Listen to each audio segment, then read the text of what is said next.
انتہائی قابل عزت، قابل احترام ذی قدر بزرگوں، بھائیوں، عزیزوں، نوجوان ساتھیوں، السلام علیکم۔ دعا اور التجا ہے دربار الہی کے اندر اللہ مجھے حق سچ کہہ سکنے، سمجھا سکنے کی توفیق نصیب فرمائے، اور بعد ازاں مجھے اور آپ سب کو عمل کی بھی توفیق نصیب فرمائے۔ میں نے آپ حضرات کے سامنے قرآن کریم کی سورۃ البقرہ کی آخری 3 آیات تلاوت کی ہیں، اور تقریباً سورہ بقرہ کی یہ 3 آیات بزرگوں بوڑھوں کو بھی یاد ہوتی ہیں۔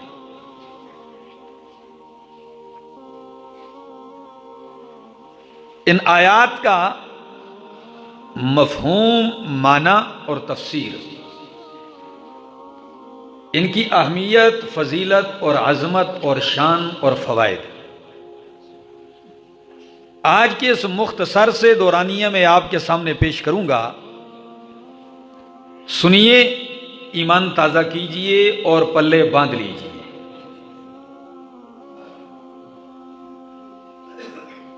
قرآن کریم کا ایک کمال ہے کہ اللہ رب العزت اس کتاب میں ایک سورت کا آغاز جس مسئلے سے کرتے ہیں، اختتام میں اس کی طرف اشارہ کر دیا جاتا ہے۔ اور اگر آپ دماغ حاضر رکھیں تو آپ کو پتہ چلے گا کہ 283 آیات پہلے سورہ بقرہ کی ابتدائی آیات میں فرمایا ذالک الکتاب لا ریب فیہ ھدی للمتقین الذین یؤمنون بالغیب ویقیمون الصلاۃ ومما رزقناہم ينفقون والذین یؤمنون بما انزل الیک وما انزل من قبلک وبالآخرۃ هم یوقنون۔ بقرہ کی ابتدا میں متقین، اہل ایمان کی صفات بیان کی۔ سورۃ البقرہ مکمل ہونے والی ہے، سورہ بقرہ اختتام پذیر ہونے والی ہے، تو آخر میں بھی فرمایا آمن الرسول، ادھر فرمایا الذین یؤمنون، ادھر فرمایا آمن الرسول بما انزل الیہ من ربہ والمؤمنون۔ اللہ اکبر۔ مضمون جہاں سے شروع کیا آخر میں اس کا نچوڑ پھر ذکر کر دیا۔ میں لفظی ترجمہ ذکر کرتا ہوں، بلکہ اس سے پہلے ان کی عظمت سن لیجئے۔ قرآن کریم سورۃ البقرہ کی ان آیات کی فضیلت، شان، عظمت بہت سارے احادیث کے اندر اللہ کے پاک پیغمبر صلی اللہ تعالی علیہ وسلم نے ذکر کی ہے۔ ان میں سے ایک فضیلت یہ ہے، مسند احمد کی حدیث ہے، نبی کریم فرماتے ہیں عن ابی ذر قال قال رسول اللہ صلی اللہ علیہ وسلم اعطیت خواتیم سورۃ البقرہ من بیت کنز من تحت العرش لم یعطہن نبی قبلی۔ ابو ذر فرماتے ہیں اللہ کے پاک پیغمبر نے فرمایا اعطیت خواتیم سورۃ البقرہ، مجھے سورہ بقرہ کی آخری آیات، اختتامی آیات خصوصیت کے ساتھ دی گئی ہیں۔ کہاں سے؟ من بیت کنز من تحت العرش، عرش کے نیچے خزانے کے گھر سے، عرش کے نیچے جو خزانہ ہے اس خزانے سے مجھے یہ آیتیں دی گئی ہیں۔ لم یعطہن نبی قبلی، مجھ سے پہلے کسی نبی کو یہ نہیں دی گئی ہیں۔ ایک فضیلت۔ دوسری فضیلت سنیے، نبی کریم صلی اللہ تعالی علیہ وسلم فرماتے ہیں، صحیح بخاری اور مسلم دونوں کی حدیث ہے، حضرت عبداللہ ابن مسعود رضی اللہ تعالی عنہ فرماتے ہیں من قرأ ان النبی صلی اللہ علیہ وسلم قال کہ نبی کریم نے فرمایا من قرأ بالآیتین من آخر سورۃ البقرۃ فی لیلۃ کفتاہ، جو بندہ ہر رات سورہ بقرہ کی آخری 2 آیتیں پڑھ لے کفتاہ، یہ اس کے لیے کافی ہو جائیں گی۔ ہری پور والوں خدا را سنیے اور توجہ سے سنیے، فرمایا جو یہ آیتیں پڑھے گا رات میں تو کفتاہ، اس کے لیے کافی ہو جائیں گی۔ کیا مطلب ہے؟ واہ قربان جاؤں، نبی کریم کے فرامین جوامع الکلم ہوتے ہیں، ایک ایک جملے میں علوم کے سمندر اکٹھے کر دیے جاتے ہیں۔ یہ نہیں ذکر کیا کس چیز کے لیے کافی ہو جائیں گی، صرف اتنا کہا جو رات کو پڑھے یہ اس کے لیے۔ اب کس کے لیے سنیے ذرا، یہ نہیں فرمایا کس چیز کے لیے، اس لیے علماء نے اس کو عام رکھا۔ فرمایا کفتاہ اے دفعتا عنہ الشر، شر دفع کرنے کے لیے کافی ہو جائیں گی۔ ایک دوسرا معنی قیلا کفتاہ من کل شیطان، ہر شیطان کو دفع کرنے کے لیے یہ آیتیں کافی ہو جائیں گی۔ اور بعض نے یہ بھی لکھا ہے کہ دن بھر جتنی غلطیاں اور گناہ ہوئے ہیں، رات کی یہ 2 آیتیں ان سارے گناہوں کو مٹانے کے لیے کافی ہو جائیں گی۔ اللہ کا فتح ہو، ایک معنی یہ بھی کیا گیا ہے کہ جو رات کو یہ پڑھ لیں سو جائے کا فتح ہو، رات کو تہجد پڑھنے کے لیے بھی یہ کافی ہو جائیں گی۔ یعنی قیام اللیل نہ بھی کیا یہ اس کے لیے کافی ہو جائیں گی۔ کتنی عظمت ہے، کتنی فضیلت ہے، کتنے فائدے ہیں، لوگ محروم ہیں۔ یاد کیجئے، ورد بنا لیجئے۔ اور دوسری حدیث پڑھنے لگاؤں، نبی کریم صلی اللہ تعالی علیہ وسلم کا فرمان ہے، یہ مسلم کی حدیث ہے، جب نبی کریم کو معراج پہ لے جایا گیا، کہاں پہ معراج ہوئی کہ نہیں ہوئی؟ ہوئی ہے۔ یہ نبی کریم کا عظیم الشان معجزہ ہے۔ قرآن ذکر کرتا ہے سبحان الذی یسری بعبدہ لیلا من المسجد الحرام الی المسجد الاقصی الذی بارکنا حولہ لنریہ من آیاتنا انہ هو السمیع البصیر۔ پاک ہے وہ ذات جو سیر پہ لے گئی اپنے بندے کو مسجد حرام سے مسجد اقصی تک۔ یہ قرآن نے ذکر کیا، مسجد اقصی سے آسمانوں سدرۃ المنتہا تک خود نبی کریم ذکر کرتے ہیں، فرمایا مجھے لے جایا گیا سدرۃ المنتہا پہ۔ جب میں پہنچا، ہری پور والو، سدرۃ المنتہا کیا ہے؟ یہ وہ مقام ہے جہاں ایک بیری کا درخت ہے۔ سدرہ کس کو کہتے ہیں عربی میں؟ بیری کو۔ بیر جانتے ہیں نا، جس کے میوے اور پھل بھی کھاتے ہیں۔ سدرہ بیری کا درخت ہے، اوپر سے جو حکم آتا ہے وہ سدرۃ المنتہا تک پہنچتا ہے، وہاں سے جبریل لے کے نیچے آتے ہیں، اور نیچے سے جب کوئی چیز جاتی ہے وہ سدرۃ المنتہا پہ ٹھہر جاتی ہے، اوپر سے بھی یہاں تک اور نیچے سے بھی۔ اور یہ وہی مقام ہے جہاں نبی کریم معراج کی رات آگے بڑھتے ہیں، جبریل رک جاتے ہیں۔ فرمایا جبریل سارے راستے میرے ساتھ رک کیوں گیا؟ فرمایا اگر ایک قدم بھی بڑھاؤں گا 600 نورانی پر جل کے راکھ ہو جائیں گے۔ یہیں سے پتہ چلتا ہے ہری پور والو شان بشریت، کہ جہاں سید الملائکہ نوریوں کے سردار کی شان کی انتہا ہوتی ہے، وہاں بشر کے سردار کی شان کی ابتدا ہوتی ہے۔ اللہ اکبر۔ یہی وہ مقام ہے، نبی کریم پہنچتے ہیں۔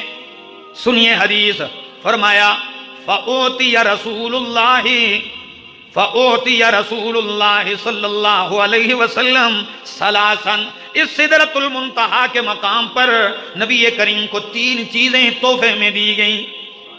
کتنی؟ 3 چیزیں تحفے میں دی گئیں۔ پہلا تحفہ اُوتِيَ الصَّلَوَاتِ الْخَمْسِ، 5 نمازیں تحفے میں ملی۔ کتنی؟ قبول ہیں جی؟ یہ تحفہ ہے جو سدرۃ المنتہا پہ ملا نمازوں کا. وَأُوتِيَ خَوَاتِيمَ سُورَةِ الْبَقَرَةِ، اور نبی کریم کو سورہ بقرہ کی یہ آخری آیتیں وہاں دی گئی ہیں. کیا مطلب ہے؟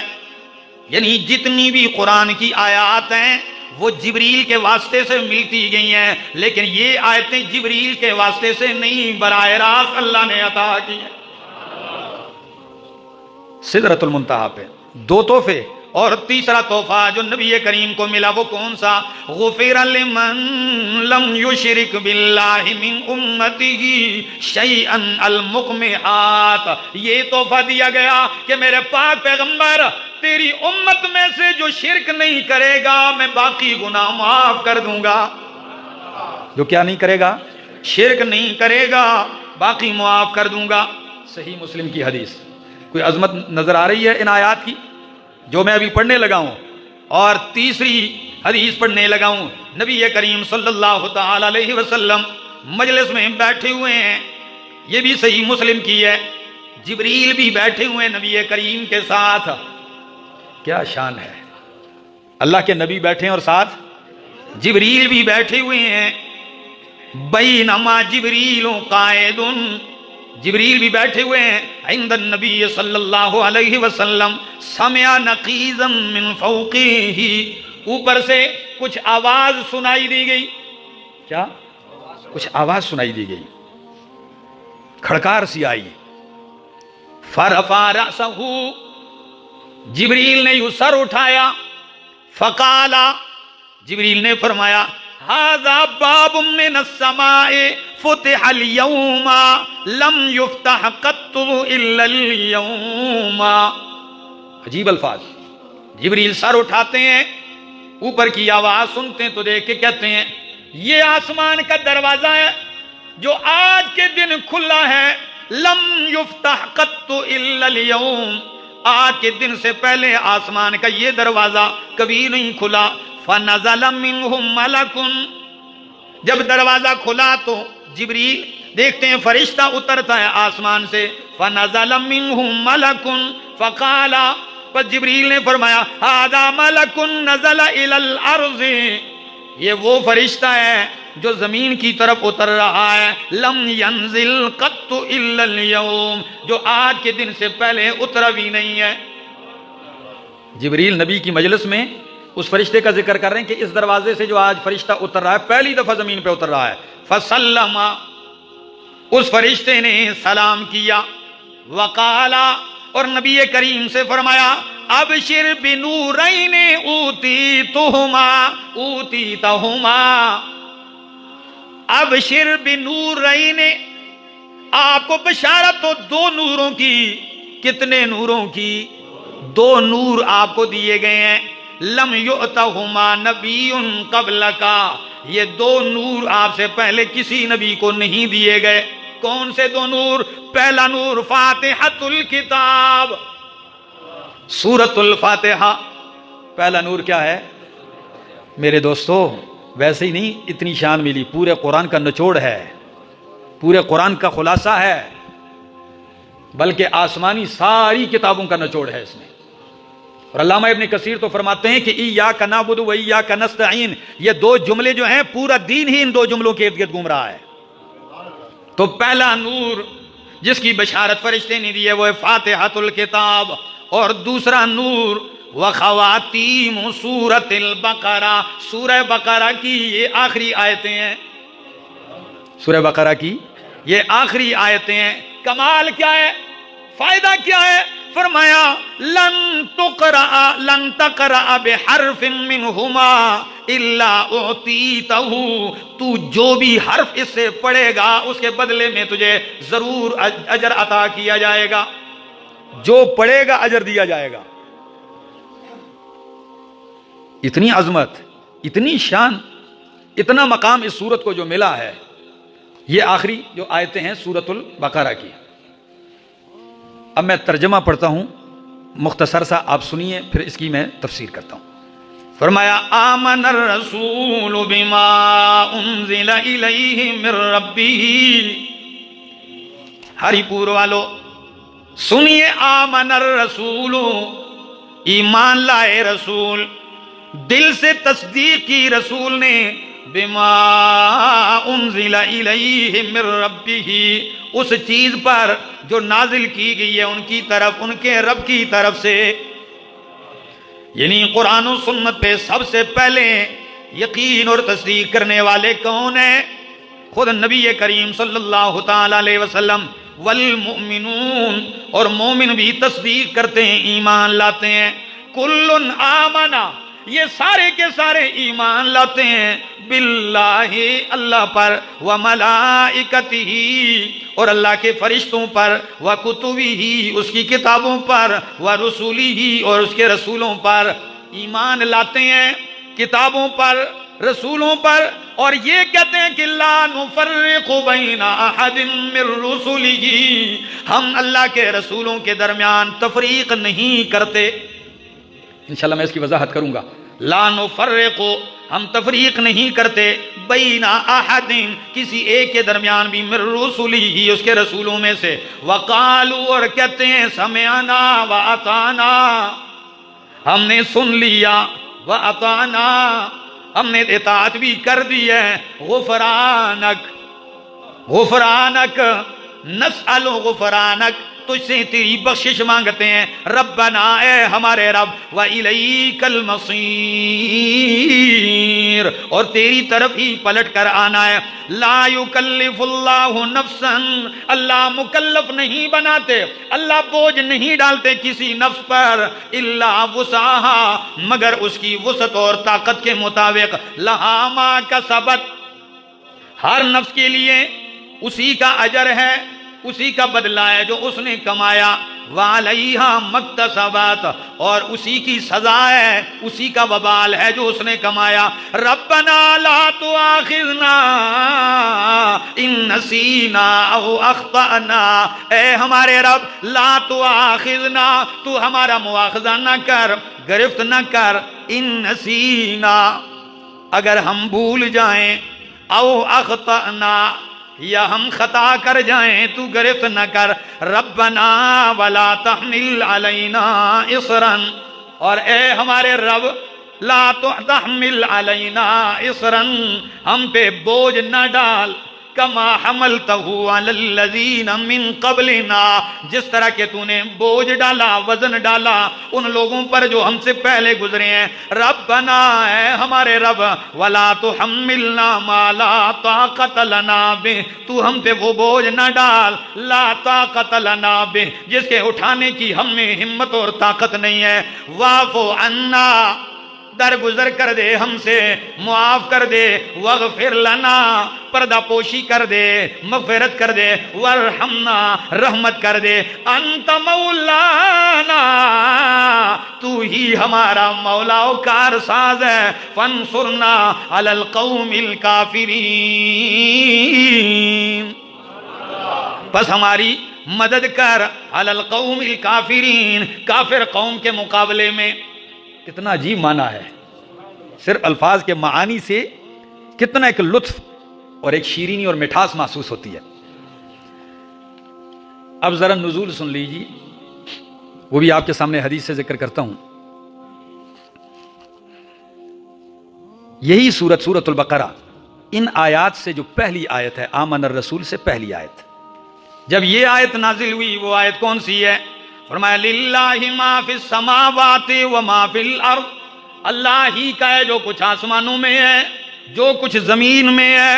ان تبدوا ما فی انفسکم او تخفوہ، اگر تم ظاہر کرو وہ کچھ جو تمہارے سینوں میں ہے، یا اسے چھپاؤ، یحاسبکم بہ اللہ، اللہ اس پہ تمہارا حساب کرے گا. ظاہر کرو یا چھپاؤ، اللہ محاسبہ کرے گا، حساب لے گا. پھر حساب کے بعد فَيَغْفِرُ لِمَن يَشَاءُ وَيُعَذِّبُ مَن يَشَاءُ، جس کے لیے چاہے گا معاف کر دے گا، جس کو چاہے گا سزا دے گا. اس سے پوچھنے والا کوئی نہیں. کیوں؟ واللہ علی کل شیء قدیر، اللہ ہر چیز پر قادر ہے. جب آیت اتری، صحابہ پہ بہت گراں گزری، بہت بھاری گزری. بعض کو سمجھنے میں یہ بہت گراں نظر آئی، اور کیوں گراں نظر آئی وہ اس حدیث سے پتہ چلتا ہے. صحابہ کے کہنے لگے یا رسول اللہ صلی اللہ علیہ وسلم، اللہ نے جو ہمیں احکام دیے ہم اس کی طاقت رکھتے ہیں.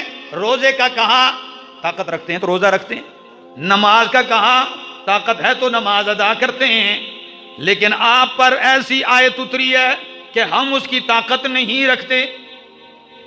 ایسی آیت اتری کہ جس کی طاقت نہیں رکھتے.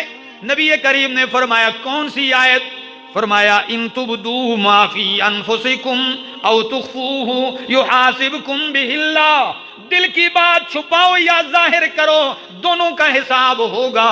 تو یا رسول اللہ دل تو ہمارے بس میں نہیں ہے، دل تو ہمارے، اس میں تو کئی وسوسے آتے ہیں، کئی خیالات آتے رہتے ہیں. کبھی کبھی مسجد میں بیٹھے بھی غلط خیالات آ جاتے ہیں، کبھی تلاوت کرتے آ جاتے ہیں، کبھی نماز پڑھتے بھی غلط خیالات آتے ہیں. تو اگر دل کی اندر کی چیزوں اور وسوسوں اور مخفی چیزوں پر بھی گرفت ہو تو یہ ہمارے بس میں نہیں ہے. تو نبی کریم نے فوراً جواباً کیا فرمایا؟ فرمایا او میرے صحابہ، کیا تم اہل کتاب کی طرح بننا چاہتے ہو جنہوں نے کہا سمعنا وعصینا؟ یہودی عیسائیوں نے کیا کہا تھا؟ سمعنا وعصینا، ہم نے سن لیا اور نافرمانی بھی کر دی. یعنی کیا کہہ رہے تھے؟ سن تو لیا، ماننا شاننا کوئی نہیں، عمل بھی کوئی نہیں کرنا.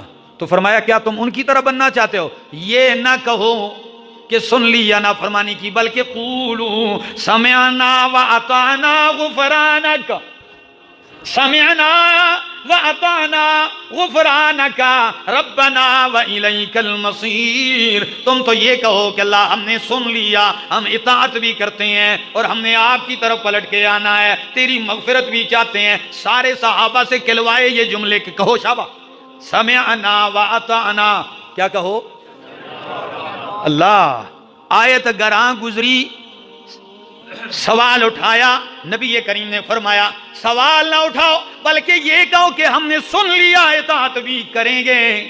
جب اطاعت کے لیے تیار ہوئے تو نتیجہ کیا نکلا؟ فوراً اگلی آیتیں نازل ہو گئیں.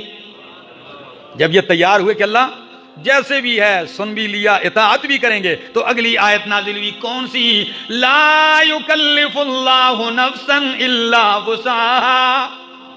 اللہ کسی نفس پہ بوجھ نہیں ڈالتے مگر اتنا ہی ڈالتے ہیں کہ جتنا اس کے اندر طاقت ہے. جس کی طاقت ہے اس پہ گرفت بھی ہوگی نہیں کرو گے، اور جس کی طاقت نہیں اس کی گرفت بھی نہیں ہے. کیا عجیب بات ہے. اب اس کی تھوڑی سی وضاحت کرتا ہوں. یہ تو شان نزول تھا، اب تفسیر ذرا سن لیجئے مختصر سے انداز میں. فرمایا آمن الرسول بما انزل الیہ من ربہ. ایمان لائے رسول. الرسول سے مراد نبی کریم ہے. کس پر ایمان لائے؟ بما انزل الیہ من ربہ، اس پر جو نازل کی گئی ہے ان کی طرف، من ربہ ان کے رب کی طرف سے. والمؤمنون اور مومن بھی ایمان لائے. کون؟ علامہ ابن عاشور اور ابن عطیہ نے ایک سوال اٹھایا. سوال سنیے، جواب سنیے. سوال یہ اٹھایا کہ اس آیت کا تو مطلب سمجھ میں نہیں ہے. ایمان لائے مومن، کیا تو مومن تو ہوتے ہی وہ ہیں جو کیا ہوتے ہیں؟ ایمان لائے ہوئے ہوتے ہیں، ایمان رکھتے ہیں. تو آمن الرسول بما انزل الیہ من ربہ والمؤمنون، مومن بھی ایمان لائے، تو مومن تو ہوتے ہی وہ ہیں جو ایمان لائے. تو علامہ ابن عطیہ کہتے ہیں یا المؤمنون اس معنی میں نہیں ہے، یہاں المؤمنون صحابہ کا لقب ذکر کیا گیا ہے. یہ المؤمنون کس کا لقب ہے؟ یہ صحابہ کا لقب ہے. جب صحابہ کا نام ہی المؤمنون ہو گیا تو اب آیت کا معنی ہوگا آمن الرسول بما انزل الیہ من ربہ. ایمان لائے رسول اس پر جو نازل کیا گیا ان کی طرف، ان کے رب کی طرف سے. والمؤمنون صحابہ بھی اس پر ایمان لائے. اچھا اگلی آیت فرمایا کل آمن باللہ، سب کے سب ایمان لائے اللہ پر. ایمان کی کچھ تفصیل ہو رہی ہے. کل آمن باللہ، سب کے سب یہ ایمان لائے اللہ پر. اللہ پر ایمان لانے کا مطلب کیا ہے؟ کہ اللہ خالق ہے، مالک ہے، رازق ہے، الہ ہے، معبود ہے، اپنی ذات میں صفات میں یکتا ہے، اس کی ذات میں صفات میں افعال میں اسماء میں طاقت میں علم میں حلم میں کمال میں کوئی اس کا شریک نہیں ہے۔ اور یہی آپ ایمان مجمل اور مفصل میں پڑھتے ہیں، آمنت باللہ کما ہوا بے اسمائہ و صفاتہ، تو کل آمن باللہ، اور دوسرے نمبر پہ وملائکتہ، اور ایمان لائے فرشتوں پر۔ اب آپ سے جو پوچھے فرشتوں پر ایمان لائے کیا مطلب ہے، بات سمجھنے کی ہے۔ فرشتوں پر ایمان یہ ہے کہ فرشتے اللہ کے نورانی مخلوق ہیں، اللہ کی نورانی مخلوق ہے۔ اب ذرا میں اس کی وضاحت احادیث سے کر دوں، ذرا سنیے گا۔ حضرت عائشہ صدیقہ رضی اللہ تعالی عنہ فرماتی ہیں رسول اللہ صلی اللہ تعالی علیہ وسلم نے فرمایا خلقت الملائکۃ من نور، فرشتے نور سے پیدا کیے گئے ہیں، وخلق الجان من مارج من نار، اور جنات آگ کے بڑکتے سلگتے ہوئے شعلے سے پیدا کیے گئے ہیں، وخلق آدم مما وصف لکم، اور آدم کو پیدا کیا گیا اس چیز سے جو تمہارے سامنے بیان کر دیا، کیا؟ من تراب، کس سے؟ مٹی سے۔ تو آدم کو مٹی سے پیدا کیا، جنات کو آگ سے پیدا کیا، اور فرشتوں کو نور سے پیدا کیا۔ یہ ایمان ایک۔ دوسرا کہ فرشتے اللہ کے تابعدار ہیں، اللہ کے اوامر پہ عمل کرتے ہیں، اللہ کے حکم سے مخالفت نہیں کرتے۔ لا یعصون اللہ ما امرہم ویفعلون ما یؤمرون، وہی کرتے ہیں جو حکم ملے، اور جو حکم مل جائے اس کی نافرمانی نہیں کرتے۔ کھانے پینے سے پاک ہیں اور مختلف شکلیں اپنا سکتے ہیں۔ اللہ نے ان کو یہ قوت دی ہے کہ مختلف جسم اختیار، کبھی کسی کی شکل میں کبھی کسی کی شکل میں آ سکتے ہیں۔ مثلا فرشتوں کے سردار جبریل امین ہیں، کون ہیں؟ اور جبریل نور سے پیدا ہیں۔ نبی کریم نے ایک دفعہ انہیں دیکھا آسمان میں اپنی اصلی شکل میں، فرمایا جب میں نے جبریل کو اپنی اصلی شکل میں دیکھا صورت میں تو 600 پر تھے ان کے، کتنے؟ 600 پر تھے، اور فرمایا ہر ایک ان میں سے پوری فضا کو پر کیے ہوئے تھا، ہر پر افق کو اس نے بھر دیا تھا۔ اتنی بڑی جسامت، پورے جسم کا اندازہ تو ہو ہی نہیں سکتا۔ جب پر کا 600 پروں میں سے ایک پر کا اتنا حجم ہے، اتنا جسم ہے، تو پورے وجود کا کتنا بڑا جسہ ہوگا، ان کا جسد اقدس کتنا بڑا ہوگا۔ ہم ایمان لاتے ہیں کہ یہ اللہ کے نورانی فرشتے اللہ کی مخلوق ہیں، اور ان کو مختلف ڈیوٹیاں دی گئی ہیں۔ کسی کی ڈیوٹی وحی لانا ہے، جیسے جبریل تمام نبیوں تک وحی لاتے، کئی ایسے بھی فرشتے ہیں جن کی ڈیوٹیاں لگی ہوئی ہیں، وہ آپ کے نامہ اعمال لکھتے ہیں۔ وَمَا يَلْفِظُ مِن قَوْلٍ إِلَّا لَدَيْهِ رَقِيبٌ عَتِيدٌ، اللہ فرماتے ہیں جو بھی لفظ انسان بولتا ہے وہاں فرشتہ مقرر ہے، اسے لے لیتا ہے۔ وہ کون سے ہیں؟ کِرَامًا کاتبین یعلمون ما تفعلون، ان کے نام کیا ہیں؟ کِرَامًا کاتبین، وہ جانتے ہیں جو کچھ تم کرتے ہو، لکھتے بھی ہیں۔ یہ ایمان لاتے ہیں۔ اور کئیوں کی ڈیوٹی ہے یحملون العرش، انہوں نے عرش کو اٹھایا ہوا ہے۔ کیا اٹھایا ہوا ہے؟ عرش کو اٹھایا ہوا ہے۔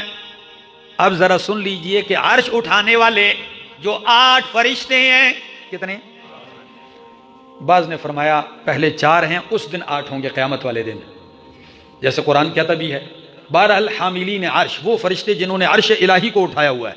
سنیے، ابو داؤد کی حدیث ہے، کتاب السنہ، باب فی الجہمیہ، کیا فرماتے ہیں؟ حضرت جابر بن عبداللہ فرماتے ہیں عن النبی صلی اللہ علیہ وسلم، کہ نبی کریم سے نقل کرتے ہیں، قالا، نبی کریم نے فرمایا، اذن لی، مجھے اجازت دی گئی ہے، ان احدث عن ملک من ملائکۃ اللہ من حملۃ العرش، مجھے اجازت دی گئی ہے کہ تمہیں حاملین عرش میں سے ایک فرشتے کے بارے میں بتلاؤں، بتلا دوں آپ کو۔ اللہ کے نبی فرماتے ہیں مجھے اجازت دی گئی ہے کہ حاملین عرش میں سے ایک فرشتے کا ذکر کروں۔ کیا ذکر؟ فرمایا انما بین شحمت اذنہ، انما بین شحمت اذنہ الی عاتقہ مسیرۃ 700 عام، وہ اتنے بڑے جسم والا ہے کہ کان کی اس لو نرمے سے لے کر کندھے تک 700 سال کا سفر ہے۔ آپ کہیں گے کوئی کہانی سنا رہے، اخبار نہیں، صحیح حدیث پڑھ کے سنا رہا ہوں۔ فرمایا انما بین شحمت اذنہ الی عاتقہ، کان کی لو سے کندھے تک، عاتقہ کندھے تک کتنا سفر ہے؟ اب آپ دیکھ لیں، آپ تو یہ چند انچ بھی ہے، 6 انچ بھی نہیں ہے، لیکن غرور اور تکبر کہاں تک پہنچا ہوا ہے۔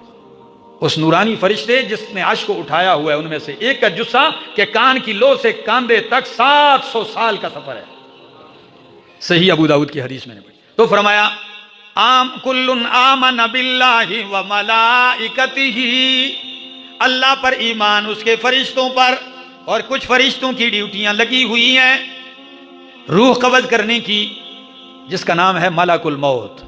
تو یہ ایک نہیں ہے، ملک الموت جو ہے یہ سربراہ ہے، اور اس کے ساتھ پوری ٹیم ہوتی ہے، پوری ٹیم ہے اس کی، جب کسی کی روح قبض کرنی ہوتی ہے اپنی ٹیم کے ساتھ جاتا ہے۔ تو ہمارا ان ساری باتوں پر کیا ہے؟ ایمان ہے، لیکن کچھ ایسے پڑھے لکھے بھی ان پڑھ ہیں جو کہتے ہیں فرشتے فرشتے کچھ بھی نہیں ہے۔ اب میں لوں گا نام تو پھر شاید آپ پڑھے لکھے لوگ ہیں، آپ جانتے ہیں، ٹھیک ہے نا، تو آپ برا جانیں۔ وہ کہتے ہیں فرشتے کوئی مخلوق نہیں ہے، یہ بس کوئی طاقتیں ہیں ہوا میں گھومتی ہیں، یہ ہے وہ ہے۔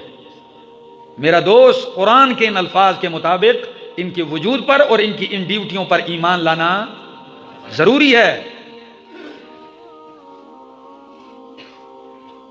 ایک بندہ مجھے کہنے لگا جی آپ نے تو ان کا نام لیا، وہ بڑے پڑھے لکھے، میں نے کہا مجھے اس سے کوئی غرض نہیں ہے، قرآن نے جو فیصلہ کر دیا ہے اس کے خلاف ہم کسی پڑھے لکھے کی بات کو تسلیم کر سکتے؟ ہاں، جو قرآن کے خلاف بولے وہ پڑھا لکھا نہیں، وہ گرا پڑا ہے، ہاں لکھا پڑھا نہیں، گرا پڑا ہے۔ میرے دوست توجہ سے، فرمایا وَمَلَائِکَتِهِ وَكُتُبِهِ، اللہ کے فرشتوں پر، کتابوں پر ایمان کیسے؟ ہمارا ایمان ہے کہ اللہ نے جتنے نبیوں پر کتابیں صحیفے نازل کی ہیں